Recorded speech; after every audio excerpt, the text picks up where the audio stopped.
नमस्कार बच्चों।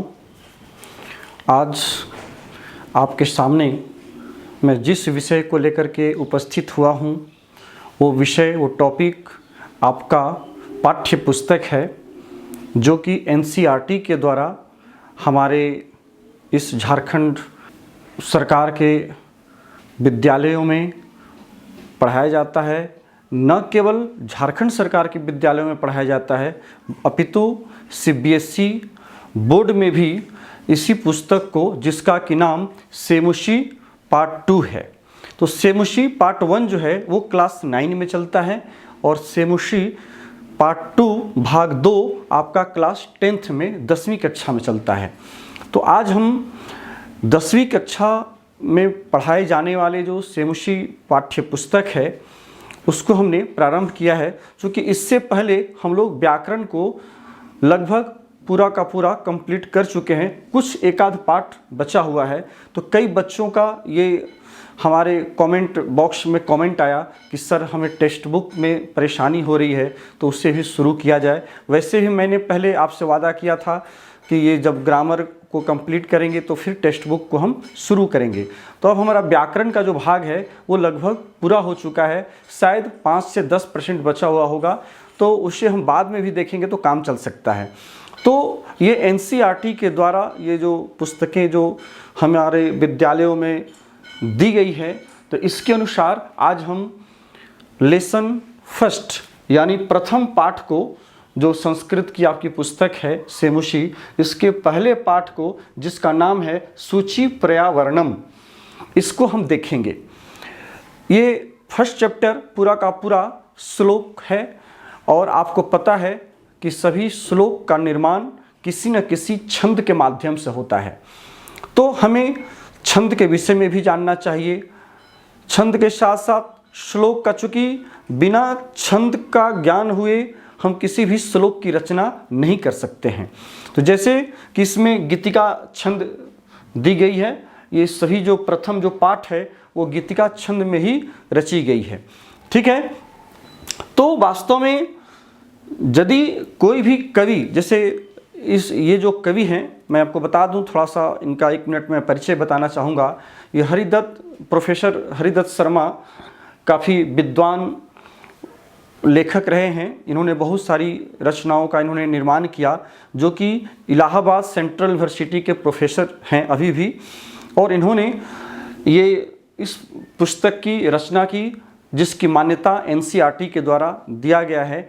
और हमारे विद्यालयों में, चाहे वो झारखंड स्टेट का हो या सीबीएसई का हो, ये सब में एनसीईआरटी लागू है। और इन सभी बच्चों को जो इन सभी बोर्ड में पढ़ रहे हैं, चाहे वो जैक बोर्ड हो या सीबीएसई बोर्ड हो, इन सभी जो एनसीईआरटी जहाँ चलाई जा रही हैं उन सभी विद्यालयों में ये पुस्तकें लागू हैं। तो आज हम इन्हीं पुस्तकों के श्लोक को हम देखने जा रहे हैं, जो कि प्रथम पाठ का है। इसमें हमने भी फिलहाल 2 श्लोक लिया है, तो इन 2 श्लोक को देखेंगे, फिर उसके आगे उसके बाद वाला श्लोक को क्रमशः हम आगे की ओर बढ़ते चलेंगे। तो अब आपसे मैं यही कहूँगा कि इस श्लोक को ध्यान से देखें। और इसमें जो व्याकरण के पद हैं, चूँकि किसी भी संस्कृत के गद्य को, पद्य को या वाक्यों को तभी आप सही तरीके से देख सकते हैं जबकि आपका व्याकरण बहुत हद तक ठीक ठाक हो। और यही कारण था कि मैंने शुरू में व्याकरण आपको मैंने बताया, और अब जो है टेक्स्ट बुक को लेकर के, पाठ्य पुस्तक को लेकर के आपके सामने में उपस्थित हुआ हूँ। तो चलिए जल्दी से इन दोनों श्लोकों को हम लोग देख लें, समय को बिना बर्बाद किए हुए।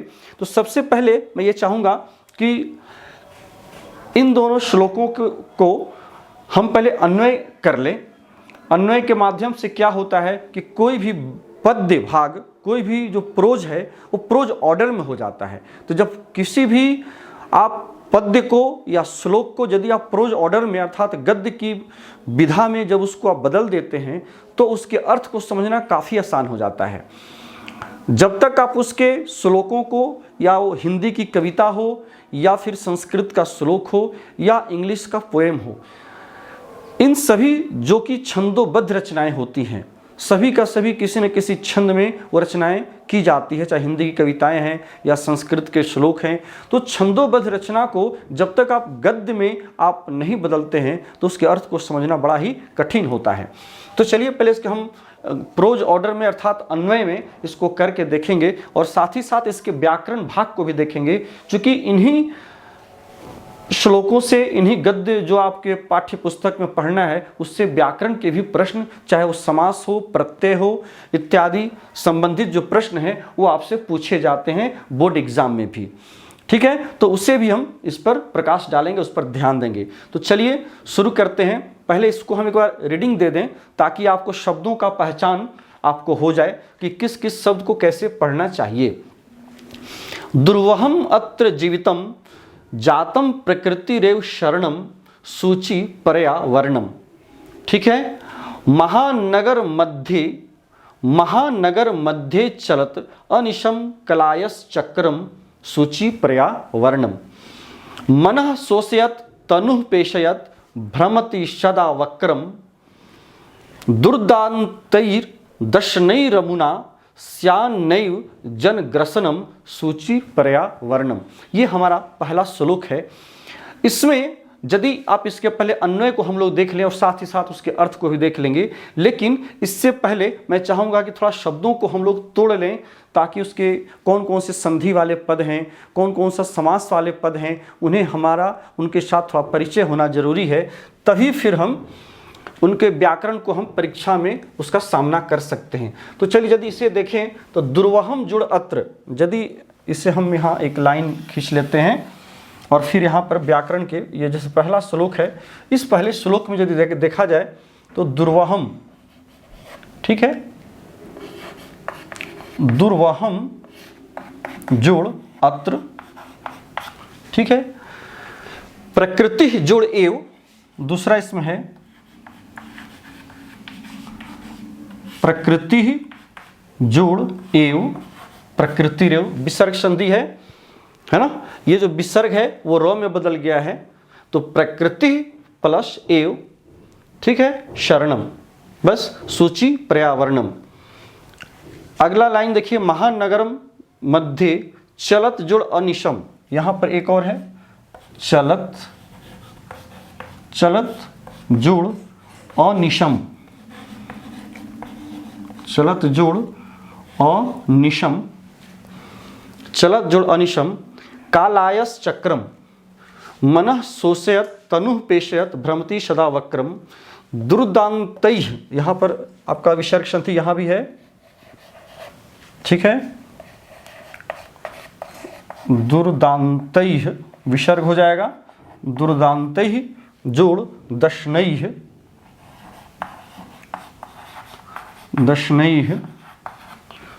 दशनैः जोड़ अमुना प्लस अमुना। अमुना अदस का शब्द रूप है जिसका अर्थ होता है वह, और पुल्लिंग तृतीया के एक वचन में अमुना हो जाता है। असौ अमु अमी इसका शब्द रूप चलता है पुल्लिंग में, ठीक है। स्यात जोड़ नौ जोड़ एव, इसमें तोड़िएगा तो इसमें आपको 3 शब्द मिलेंगे, स्यात प्लस नौ प्लस एव, ठीक है। जनग्रसनम सूचि पर्यावरणम, जनग्रसनम में समास है, जनानाम ग्रसनम षष्ठी तत्पुरुष, जनानाम ग्रसनम, जनानाम ग्रसनम, ये जो है षष्ठी तत्पुरुष समास है इसमें, ठीक है। सूचि पर्यावरणम ये क्रमधारय समास है यहाँ पर।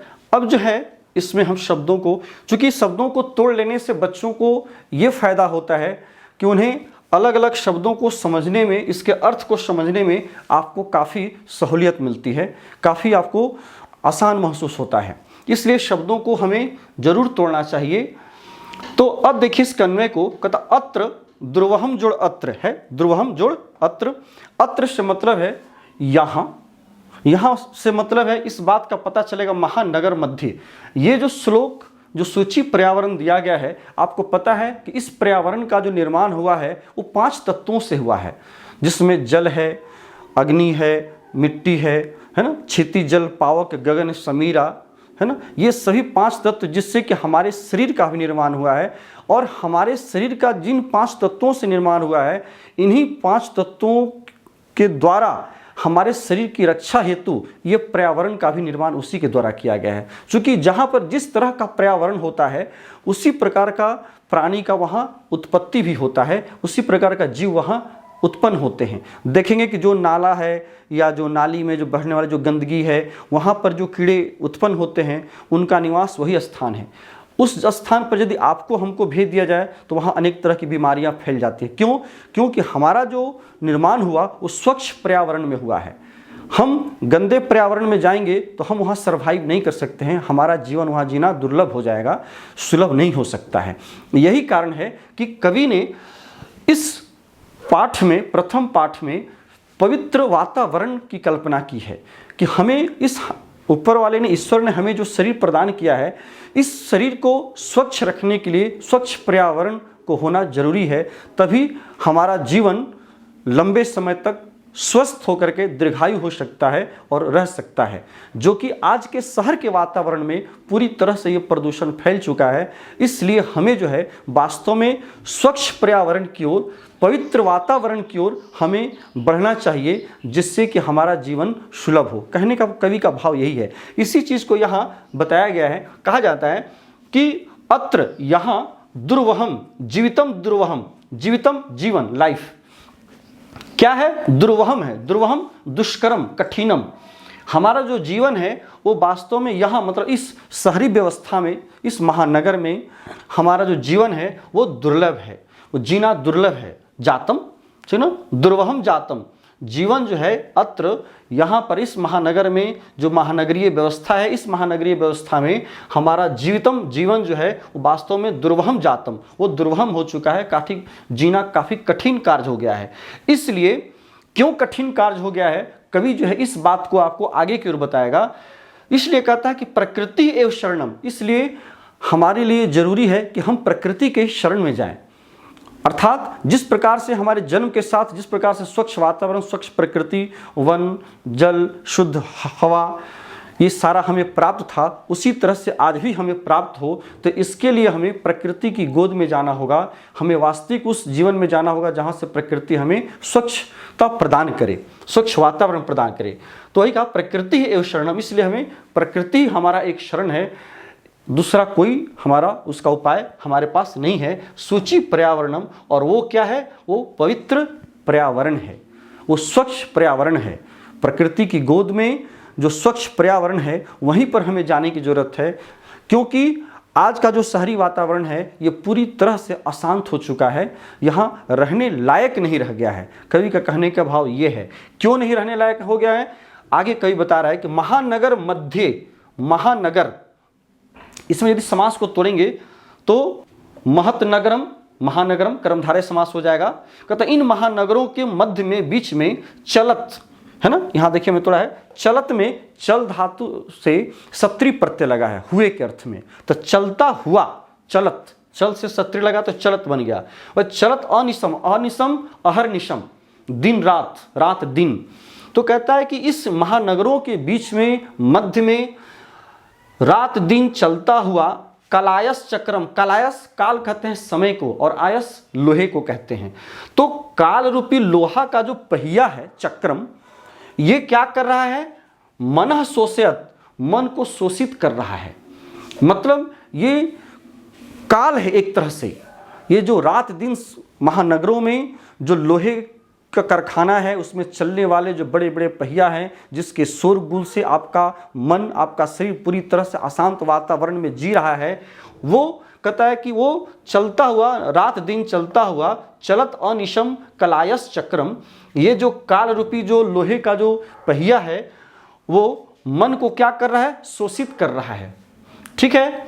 तनु पेशर, शरीर को ऐसा लग रहा है जैसे कि वो पीस रहा हो। ठीक है ना। सदा वक्रम भ्रमति, और सदा ही, हमेशा ही वो टेढ़ा घूम रहा है।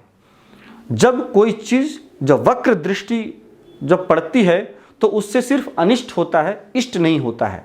यही बात कवि का कहने का यही भाव है। कहता सदा ही वो टेढ़े रूप में घूम रहा है, मतलब सीधे रूप में नहीं घूम रहा है। सीधे रूप में घूमता तो सब कुछ ठीक ठाक रहता, जब टेढ़े रूप में घूमता है तो सब कुछ अनिष्ट करने वाला होता है, इष्ट करने वाला नहीं होता है। वही कि सदा वक्रम भ्रमति, वक्रम टेढ़ा, वक्र कहते हैं टेढ़ा को, इसी से वक्र दृष्टि बना है। लोग कहते हैं वक्र दृष्टि उसकी पड़ गई, तो वक्र सदा टेढ़ा घूमते रहता है। और क्या, वक्र दृष्टि उसकी टेढ़ी है ही, और घूमते हुए दुर्दांतैः दशनैः, यहाँ पर देखिए समास है, दुर्दांतैः जुड़ दशनैः, यहाँ मैंने इसको संधि भी तोड़ किया है। तो यदि दुर्दांतैः और दशनैः को लीजिएगा तो कर्मधारय समास हो जाएगा। कैसे, दांतों से, दशन कहते हैं दांत को, और दांत का विशेषण हो गया दुर्दांत, काफी खतरनाक दांतों से, है ना, काफी खतरनाक दुर्दांत दांतों से। अमुना, ये र टूटेगा तो विसर्ग हो जाएगा, दशनैः जोड़ अमुना, मतलब इससे, इसके द्वारा, मतलब इस चरपहिए के द्वारा, इस मशीन के द्वारा जो है, जिसके दुर्दांत दांत जो हैं वो क्या कर रहे हैं, पीसते हुए लोगों को जन ग्रसनम, जना नाम ग्रसनम, लोगों को विनष्ट कर रहा है, ग्रस रहा है, निगल रहा है, लोगों का वो विनाश कर रहा है। जन ग्रसनम स्यात्, जन ग्रसनम न एव स्यात्, कहने का मतलब है कि लोगों को ऐसा ना हो कि लोगों को वो ग्रस ले, पूरी तरह से लोगों का जो अस्तित्व है वो पूरी तरह से वो समाप्त कर दे। सो इसलिए हमें क्या करना चाहिए, शुचि पर्यावरणम, हमें प्रकृति की गोद में जाना चाहिए, हमें स्वच्छ पर्यावरण के अंदर रहना चाहिए, हमें अपने वातावरण को, जल, वायु, आकाश, हवा, इन सभी को जहाँ पर कि पवित्रता के रूप में बह रही है, वहाँ पर हमें उसके शरण में जाना चाहिए, ताकि हम अपने जीवन को इससे, इन शहरी वातावरण से बचा सकें। कहने का तात्पर्य यह है कि हम अपने सुख सुविधा के लिए जिस तरह से शहरों का विकास कर रहे हैं, उसी तरह से शहरों का विकास तो एक तरफ से हो रहा है, लेकिन दूसरी तरफ से पर्यावरण का विनाश भी हो रहा है, और इसी पर्यावरण के विनाश से इसका सीधा असर हमारे मानवीय जीवन पर पड़ता है, जो कि बड़ा ही जीवन जीना दुर्लभ हो गया है। इसलिए अंततः एक ही उपाय है कि हम प्रकृति की शरण में जाएं। नेक्स्ट, यदि दूसरा देखें, इसके आगे कवि बता रहा है कि कज्जल मलिनम धूमम मुंचति सत सक्टी यानम वाष्पयान माला संधावती वितरंती ध्वानम यानानाम पंक्तयो ह्यनंताः कठिनम सन शरणम शुचि पर्यावरणम। आगे कवि कह रहा है, दूसरा श्लोक आप यदि देखें तो कहता सत सक्टी यानम, यदि इसके अन्वय को देखें तो सत सक्टी यानम हो जाएगा, मतलब शत मतलब 100, सकट कहते हैं गाड़ी को, है ना, यानम, तो कहता है कि सैकड़ों गाड़ियां जो हैं वो वास्तव में कज्जल, कज्जल कहते हैं काजल को, मलिनम काजल के समान जो मलिन है, कज्जलम यु मलिनम कर्मधारय समास है। यदि यहाँ समासिक पदों को यदि देखें तो इसे हटाते हैं, तो कज्जलम यु मलिनम, ये दूसरे श्लोक का अर्थ यदि आप देख लें तो हो जाएगा कज्जलम यु मलिनम, काजल के समान काला, मलिन, ये इसका अर्थ हुआ। कहता है कि सैकड़ों गाड़ियां जो है वो वास्तव में काजल के समान मलिन, जिस तरह से काजल काला होता है, तो गाड़ी के जो धुआं है, धूमह है ना, वाष्पम, ये वही कहते हैं गाड़ी का जो धुआं है वो सैकड़ों गाड़ियां, सैकड़ों तो ये कम कह दिया गया, आज के पर्यावरण में देखें तो सैकड़ों क्या, कोटि कोटि अनगिनत है, इतनी सभी गाड़ियों का जो धुआं है, धूमम मुंचती, ये सभी धुएं को छोड़ रही हैं। अब सोचिए, जहाँ की इतनी सारी गाड़ियाँ सड़कों पर, राजमार्गों पर चल रही हैं, और उनके द्वारा जो छोड़ा गया जो धुआं है वो पर्यावरण में पूरी तरह से विष बो रहा है। यही कवि कह रहा है कि शत सकटियानम, सैकड़ों गाड़ियाँ जो कि काजल के समान मलिन काला धुएं को छोड़ रही हैं, ठीक है। वाष्पयान माला, वाष्पयान कहते हैं रेलगाड़ी को, ट्रेन को, तो वाष्पयान की जो पंक्तियां हैं, मतलब वाष्पयान माला कहा, वाष्पयानम नहीं कहा। यदि वाष्पयानम कहता तो किसी एक गाड़ी की बात होती। तो सोचिए कि ये स्थिति है कि हमारे देश में इतनी सारी गाड़ियां हैं, ट्रेन हैं, कि इन सभी गाड़ियों से, वाष्पयानों से वो रात दिन कहता है ध्वानम वितरंती, ध्वानम ध्वनि मतलब शोरगुल। बहुत सारी जब गाड़ियां चलेंगी तो स्वाभाविक है कि उसकी ध्वनियां प्रकंपित होती चलेंगी और पूरे वातावरण को कंपायमान कर देती हैं।